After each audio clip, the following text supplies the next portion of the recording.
विधि 9, मृतवत लेटे रहो, क्रोध में क्षुब्ध होकर उसमें ठहरे रहो, या पुतलियों को घुमाए बिना एकटक घूरते रहो, या कुछ चूसो और चूसना बन जाओ। मृतवत लेटे रहो। प्रयोग करो कि तुम एकाएक मर गए हो, शरीर को छोड़ दो क्योंकि तुम मर गए हो। बस कल्पना करो कि मृत हूं, मैं शरीर नहीं हूं, शरीर को नहीं हिला सकता, आंख भी नहीं हिला सकता, मैं चीख चिल्ला भी नहीं सकता, न ही मैं रो सकता हूं, कुछ भी नहीं कर सकता क्योंकि मैं मरा हुआ हूं। और तब देखो तुम्हें कैसा लगता है। लेकिन अपने को धोखा मत दो, तुम शरीर को थोड़ा हिला सकते हो। नहीं हिलाओ नहीं, मच्छर भी आ जाए तो भी शरीर को मृत समझो। ये सबसे अधिक उपयोग की गई विधि है। रमण महर्षि इसी विधि से ज्ञान को उपलब्ध हुए थे, लेकिन ये उनके इस जन्म की विधि नहीं थी। इस जन्म में तो अचानक सहज ही ये उन्हें घटित हो गई, लेकिन जरूर उन्होंने किसी पिछले जन्म में इसकी सतत साधना की होगी, अन्यथा सहज कुछ भी घटित नहीं होता। प्रत्येक चीज का कार्य कारण संबंध रहता है। जब वे केवल 14 या 15 वर्ष के थे, एक रात अचानक रमण को लगा कि मैं मरने वाला हूं। उनके मन में ये बात बैठ गई कि मृत्यु आ गई है। वे अपना शरीर भी नहीं हिला सकते थे। उन्हें लगा कि मुझे लकवा मार गया है। फिर उन्हें अचानक घुटन महसूस हुई और वे जान गए कि उनकी हृदय गति बंद होने वाली है, और वे चिल्ला भी नहीं सके, बोल भी नहीं सके कि मैं मर रहा हूं। कभी कभी किसी दो स्वप्न में ऐसा होता है कि जब तुम न चिल्ला पाते हो और न हिल पाते हो, जागने पर भी कुछ क्षणों तक तुम कुछ नहीं कर पाते हो। यही हुआ रमण को। अपनी चेतना पर तो पूरा अधिकार था, पर अपने शरीर पर बिल्कुल नहीं। वे जानते थे कि मैं हूं चेतना, सजग हूं, लेकिन मैं मरने वाला हूं। और यह निश्चय इतना घना था कि कोई विकल्प भी नहीं था। इसलिए उन्होंने सब प्रयत्न छोड़ दिया। उन्होंने आंखें बंद कर ली और मृत्यु की प्रतीक्षा करने लगे। धीरे धीरे उनका शरीर सख्त हो गया, शरीर मर गया। लेकिन एक समस्या उठ खड़ी हुई। वे जान रहे थे कि शरीर नहीं, लेकिन मैं तो हूं। वे जा रहे थे कि मैं जीवित हूं और शरीर मर गया है। फिर वे उस स्थिति से वापस आए। सुबह में शरीर स्वस्थ था, लेकिन वही आदमी नहीं लौटा था जो मृत्यु के पूर्व था, क्योंकि उसने मृत्यु को जान लिया था। अब रमण ने एक नए लोक को देख लिया था, चेतना के एक नए आयाम को जान लिया था। उन्होंने घर छोड़ दिया। उस मृत्यु के अनुभव ने उन्हें पूरी तरह बदल दिया, और वे इस युग के बहुत थोड़े से प्रबुद्ध पुरुषों में हुए। और यही विधि है जो रमण को सहज घटित हुई। लेकिन तुमको ये सहज ही नहीं घटित होने वाली, लेकिन प्रयोग करो तो किसी जीवन में यह सहज हो सकती है। प्रयोग करते हुए भी यह घटित हो सकती है, और यदि नहीं घटित हुई तो भी प्रयत्न कभी व्यर्थ नहीं जाता है। यह प्रयत्न तुम में रहेगा, तुम्हारे भीतर बीज बनकर रहेगा। कभी जब उपयुक्त समय होगा और वर्षा होगी, ये बीज अंकुरित हो जाएगा। या पुतलियों को घुमाए बिना एकटक घूरते रहो, यह मेहर बाबा की विधि थी।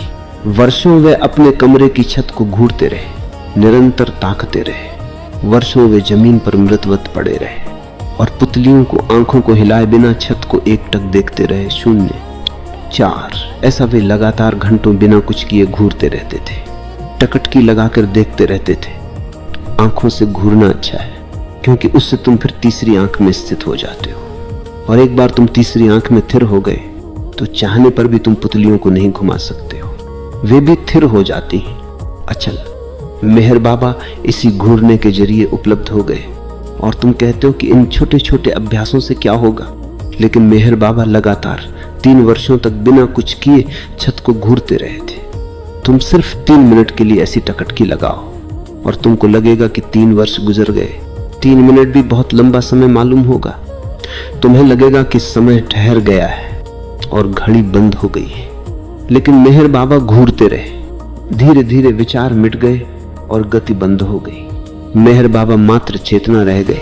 वे मात्र घूरना बन गए, टकटकी बन गए, और तब वे आजीवन मौन रह गए। टकटकी के द्वारा वे अपने भीतर इतने शांत हो गए कि उनके लिए फिर शब्द रचना असंभव हो गई। मेहर बाबा अमेरिका में थे। वहां एक आदमी था जो दूसरों के विचार को पढ़ना जानता था। वो वास्तव में दुर्लभ था।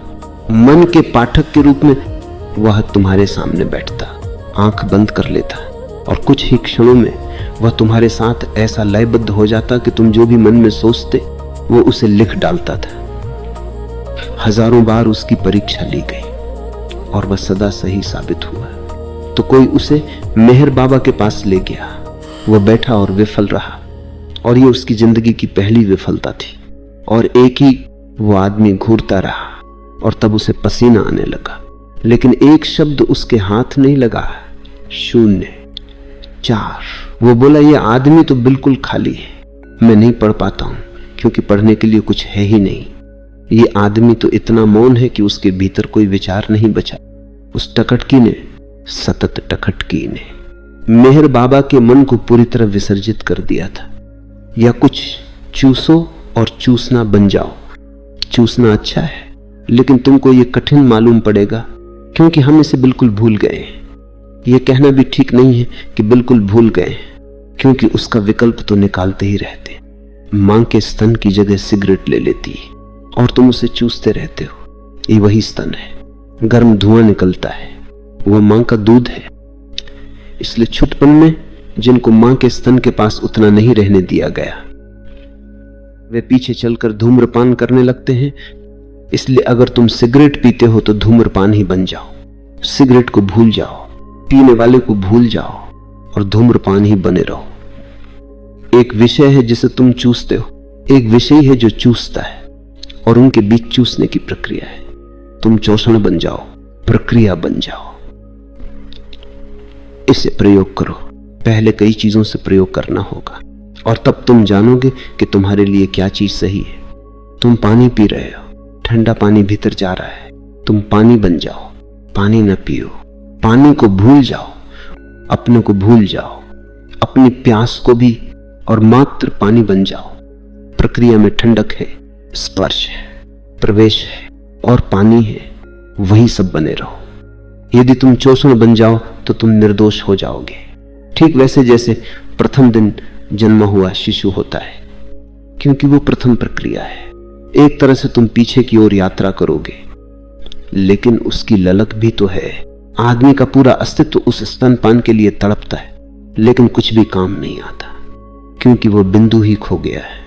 जब तक तुम चूसना नहीं बन जाते, तब तक कुछ भी काम नहीं आएगा। इसलिए इसे प्रयोग में लाओ। किसी चीज को चूसो और चूसना बन जाओ। ये बहुतों के लिए उपयोगी होगा, क्योंकि ये इतना आधारभूत है